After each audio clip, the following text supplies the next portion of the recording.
दोस्तों, आज हम आप लोगों को विश्व के पहले बस्ती के बारे में बताने जा रहे हैं जो अपने बसने के साथ ही गायब हो गई और आज तक ना ही उस बस्ती का कोई सुराग लग पाया है और ना ही उसके गायब होने का कोई कारण ही पता चल पाया है। यह घटना 16वीं सदी की है। उस समय इंग्लैंड में इंडस्ट्रियल रिवॉल्यूशन और तेजी से पॉपुलेशन में वृद्धि होने के कारण मिडिल क्लास और गरीब लोगों का अपना जीवन निर्वाह करने के लिए अलग अलग जगह और द्वीपों का खोज करना और वहां बसना एक आम बात बन चुका था। उसी समय सन 1587 में उत्तरी अमेरिका के पूर्वी तट पर रोअनोक नाम के द्वीप पर 100 से भी ज्यादा मिडिल क्लास अंग्रेजों ने जॉन व्हाइट के नेतृत्व में अपनी कॉलोनी की स्थापना की। चूँकि यह उनकी किसी भी दूसरे देश में बसाई जाने वाली पहली कॉलोनी थी, इसलिए मात्र 3 महीने में ही उन्हें संसाधनों और अन्य जरूरी सामानों की कमी होने लगी। इसलिए वहां के मेयर जॉन व्हाइट ने सहायता और संसाधन की मांग करने के लिए इंग्लैंड वापस जाने के बारे में सोचा और अपने कुछ साथियों के साथ इंग्लैंड के लिए निकल गए। उन्होंने सोचा कि वह 6 महीने में ही सहायता और संसाधन लेकर वापस लौट आएंगे, पर स्पेन के साथ संघर्ष के कारण उन्हें वापस लौटने में 3 साल का लंबा वक्त लग गया और जब वह 3 साल बाद वापस लौटे तो वह देखकर चौंक गए कि वहां किसी बस्ती का नामो निशान ही नहीं है। उनकी पत्नी और उनका बच्चा, जो कि अमेरिका में पैदा हुआ पहला विदेशी बच्चा था, और उसके साथ अन्य निवासी बिना कोई सूचना के लापता हो गए।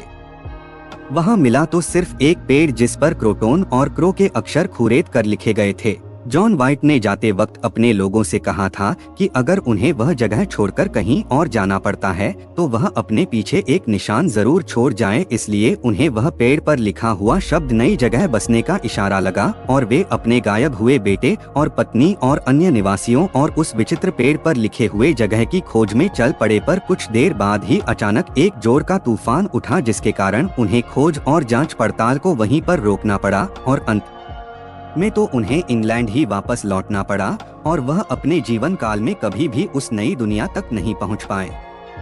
तो आखिर उन लोगों के साथ क्या हुआ था और उस पेड़ पर खुरेदे गए शब्द का क्या मतलब था? क्या वाकई में वह एक नई जगह का नाम था? यह ना तो उस समय के लोग समझ पाए और ना आज के लोग ही इस गुत्थी को सुलझा पाए हैं। लेकिन हाल ही में यह घटना फिर उजागर हुई है जब कुछ आर्कियोलॉजिस्ट ने इस गुत्थी को सुलझाने के लिए हैट्रास नाम के एक द्वीप पर खुदाई करना शुरू किया, जो कि रोअनोक आइलैंड से 50 मील की दूरी पर है। तो वहां उन्हें एक सोने की अंगूठी और एक तलवार का हैंडल मिला, जो कि एलिजाबेथ के समय का था। यह एक महत्वपूर्ण खोज थी जो कि रोअनोक आइलैंड के निवासी के पलायन की ओर इशारा कर रही थी।